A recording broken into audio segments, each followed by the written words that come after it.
The unidentified flying object was hovering less than 10 miles from where the Sasquatch incident occurred.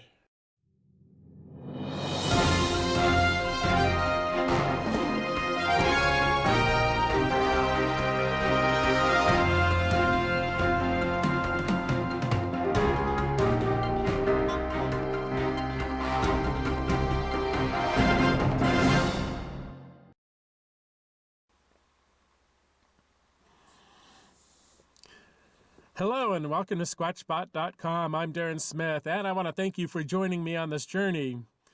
Tonight we are on a bit of a stakeout near the oil fields just outside of Coalinga, California.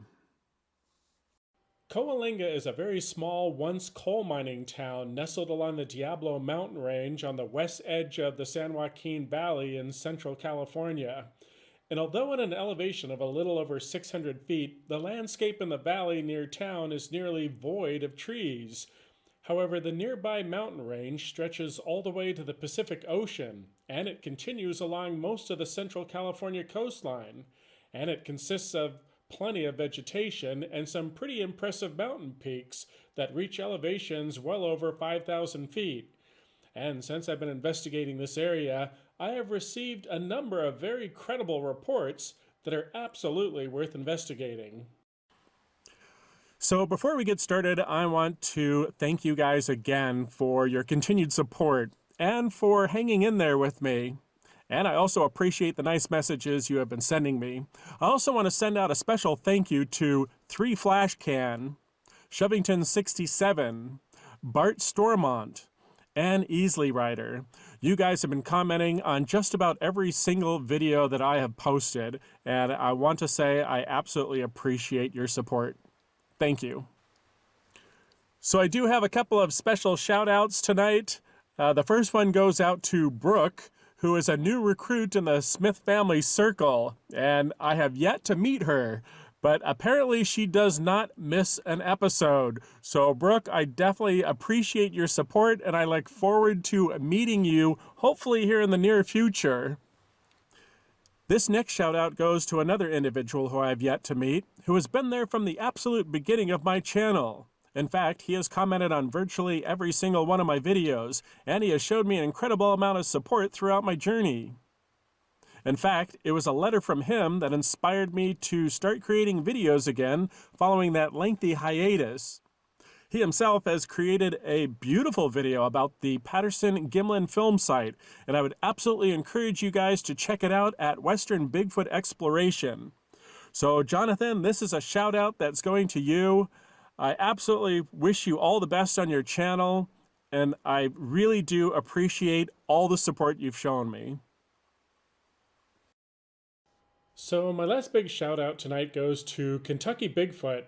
I have yet to go Bigfooting in Kentucky, and I'm not sure I know anyone from the group. However, they are raising money for a charitable cause I absolutely think is worthy of support.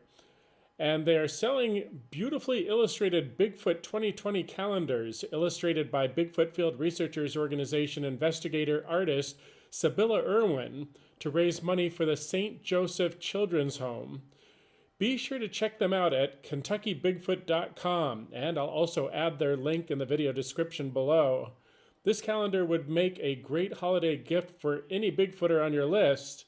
In fact, I'm putting it on my list with hopes that Santa Claus will deliver me one. And it's also raising money for a great cause.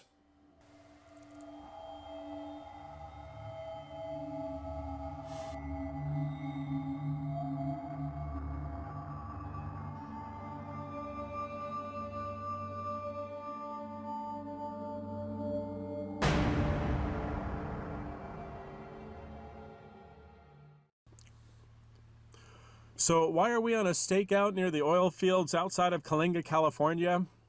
Well, since I've been investigating the Sasquatch phenomenon, I have received a staggering number of reports, many of which were first-hand reports, of eyewitnesses who were encountering Sasquatch in industrial areas near where natural resources were being excavated or where power was being produced or distributed, and I was finding it very difficult to dismiss all these reports as coincidental.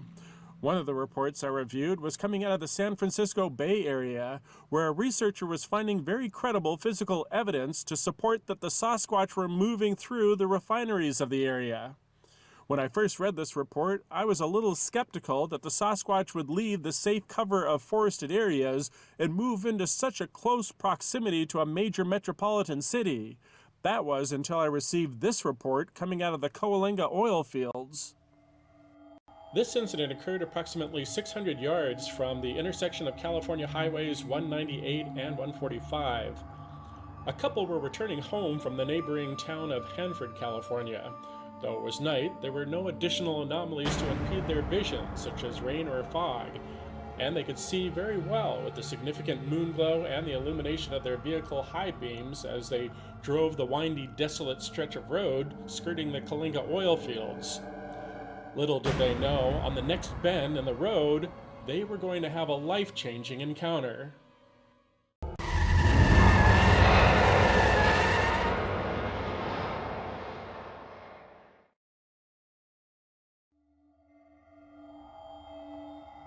The witnesses described the subject as being a very large, hair-covered bipedal creature that was moving across the road in front of them, and they had to slam on their brakes and swerve to avoid hitting it.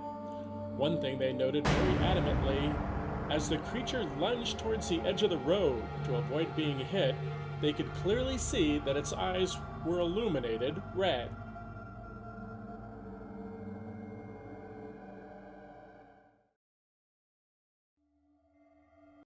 Though not conclusively Sasquatch related, this next incident report takes place at Coalinga's West Hills College, which is on the very far north side of the city. In the winter of 1975, 2 West Hills College security guards were doing their routine patrol around the college campus.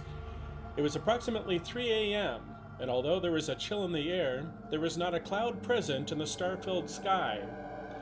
As the security guards moved into an outdoor clearing near the sporting area, they immediately spotted a saucer-shaped craft in the distance, hovering over the Coalinga oil fields on the northwest side of town. The craft was virtually motionless, however they could clearly see an assortment of blinking lights on the object. And then, in a blink of an eye, both of the witnesses watched the craft move at an astonishing speed, streaking across the night sky and vanishing within seconds. What I find intriguing, though many years prior, was the fact that the unidentified flying object was hovering less than 10 miles from where the Sasquatch incident occurred.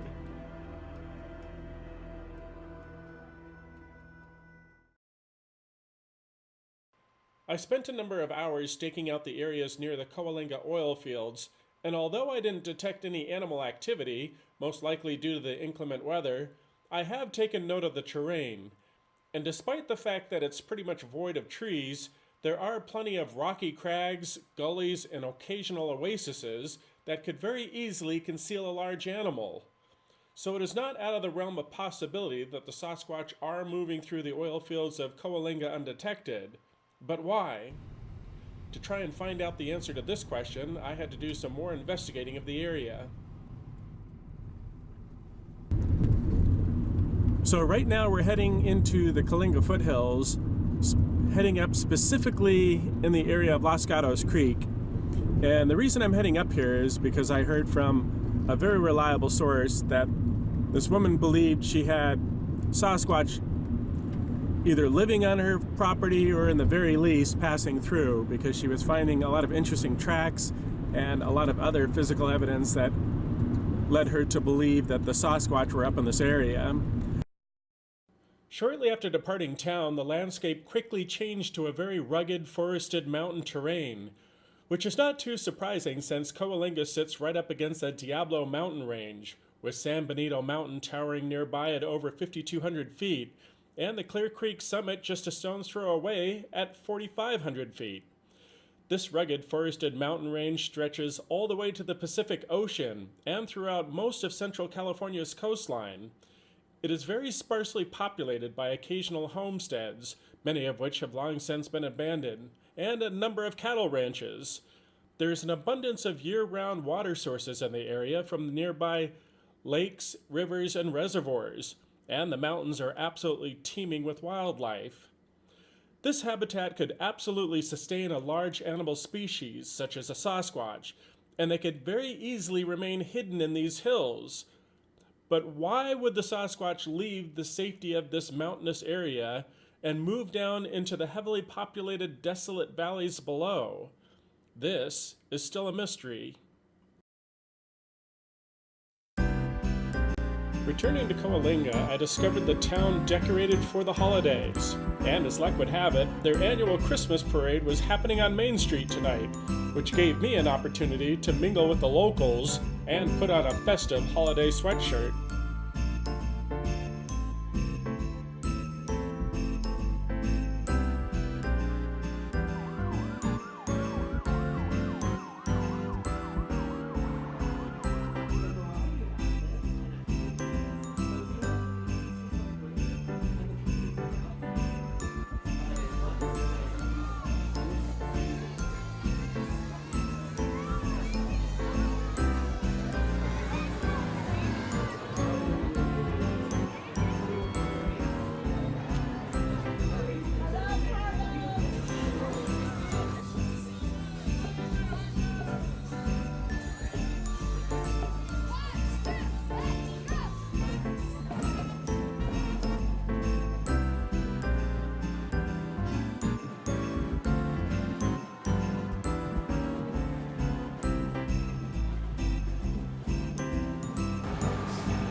Our next area to investigate is approximately 20 miles west of Coalinga, along Highway 198. Another report coming out of the Coalinga area, a husband and wife were traveling along this rural two-lane highway as they headed to the California Central Coast, and they spotted a very large hair-covered creature step over a barbed wire fence, literally take 2 steps across the highway, and powered up the embankment on the other side of the road in front of them. I spent a considerable amount of time investigating this area, and I have done a number of extended backpacking treks in the nearby hills. And what's puzzling is this side of the Diablo mountain range is a lot less forested than the other mountainous areas we've investigated this trip. And the direction that the Sasquatch was moving during this roadside crossing has even less cover, which eventually gives way to very sparsely treed rolling hills. This evening I continued my reconnaissance of the area and remained until rather late at night, at which time I broke out the fleur and did some short-range evening hiking between rainfalls, though nothing really noteworthy occurred. However, this investigation has raised some very intriguing curiosities. So why are the Sasquatch moving out of the safety of the forested mountains near Coalinga and moving down into the oil fields near town? Let's take a look at a map of Central California area. Here's Coalinga. Now everything to the right of this line is the Sierra Nevada mountain range, a very expansive, higher elevation mountain range that stretches over 400 miles from Southern California all the way to the Oregon border. It is home to numerous Sasquatch sighting reports, and it is absolutely ideal Sasquatch habitat. This area is the Diablo mountain range, which runs along the California coastline. What's in the middle is the San Joaquin Valley, which is one of the largest produce-producing regions in the world. So there are plenty of crops in this valley that could provide a stealthy Sasquatch an ample food supply. The distance between the two mountain ranges is approximately 100 miles. Is it out of the realm of possibility that the Sasquatch are moving through the San Joaquin Valley to raid the various crops or to gain access to the other mountain ranges? Though it would be tricky because of the various heavily used interstates, I don't think it is out of the realm of possibility. And there are already a number of reports of the Sasquatch venturing into the San Joaquin Valley just below the Sierra Nevada mountains. So it is possible the Sasquatch are moving through the Coalinga oil fields to access crops or to journey over to the Sierra Nevada mountain range. However, there could be another explanation. As mentioned earlier, I have received a staggering number of reports over the years of Sasquatch being spotted in industrial areas where natural resources were being excavated or where power was being produced or distributed. And we also received that report coming out of San Francisco, where an investigator was finding very credible evidence to support that the Sasquatch were moving through the refineries of the area. Many of the Native American tribes believe the Sasquatch are a spiritual or supernatural being, and they have spoken for centuries about these creatures' unique abilities, which includes being able to dematerialize. There are also a number of reports out there that claim that Sasquatch can cause electromagnetic interference, which can disable electronic devices. I myself have witnessed on 3 occasions while on expedition across-the-board technology failure, when we believed that we were in very close proximity to the Sasquatch. All cameras, audio recorders, and two-way radios were disabled, and only returned to working order moments later when it seemed the Sasquatch had left the area. And I have also experienced unexplainable electronic failure while I was conducting research in this area. 2 notable occasions occurred when I captured that curious FLIR footage near Road 426, and while I was conducting night maneuvers recently on Goat Mountain. Yes, there are naturally occurring phenomena that can cause electromagnetic interference. However, throughout my Sasquatch investigation, the timing and inconsistencies of such occurrences that I have experienced was very bizarre and unexplainable. Another shocking ability these creatures are reported having is being able to stun or immobilize eyewitnesses at will. Though mystical indeed, there could be a reasonable scientific explanation for this ability, such as infrasounds. Another very surprising discovery were a number of eyewitness reports that claim that the Sasquatch were seen holding some sort of an unidentified technology. Could the Sasquatch be some sort of supernatural being or visitors from another world? Frankly, I have no idea, but what I do find very fascinating, in very close proximity to where the previously mentioned Sasquatch sighting occurred in the Coalinga oil fields, is a multi-million-dollar 29-megawatt solar thermally enhanced oil recovery facility. This unit is absolute advanced technology and produces an extraordinary amount of energy. And the Coalinga facility was one of the first prototypes ever developed. Also, during the second Sasquatch sighting in the area, the Sasquatch was moving in the direction of Parkfield, California. Parkfield is practically a ghost town these days. With a population of only 18, there are few people living in the area. However, their Sleepy Cafe has an excellent hamburger, and they have another interesting claim to fame. Parkfield sits directly above the renowned San Andreas fault line, almost directly above where the North America and Pacific tectonic plates meet. And since 1985, the United States Geological Survey Organization has been working on a project known as the Parkfield Experiment, which is a long-term research project using very sophisticated state-of-the-art technologies to try and better understand the physics of earthquakes. So to be honest, my investigation of the Coalinga area has raised some very intriguing possibilities. I find it very curious the oil fields where the unidentified flying object was once witnessed by trained security personnel is now home to a very technologically advanced multi-million-dollar solar thermal enhanced oil recovery facility. And a very credible source claims she found very compelling physical evidence to support Sasquatch were moving through her property less than 10 miles from that facility. And we also had 2 eyewitnesses nearly hit a Sasquatch while driving the desolate highway, also in very close proximity to this facility. And we had another roadside crossing nearby where a Sasquatch was moving towards an area that is heavily equipped with very state-of-the-art seismic sensing equipment. When I first began this journey into the Sasquatch phenomenon, I was searching for an ancient ape species we know once existed. However, there is a mountain of evidence that is forming that supports that these creatures may be something a little more out of the ordinary.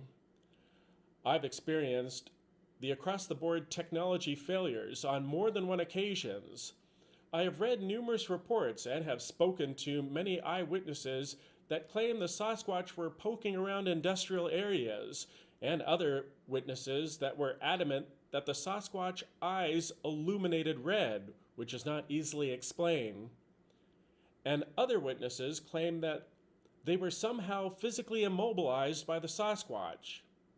The indigenous peoples of the Americas claim these creatures have mystical powers and can dematerialize at will, and there are even reports out there that claim the Sasquatch were holding some sort of unidentified technology.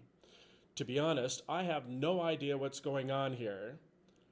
I do know the Sasquatch are out there, but I have no clue what they are.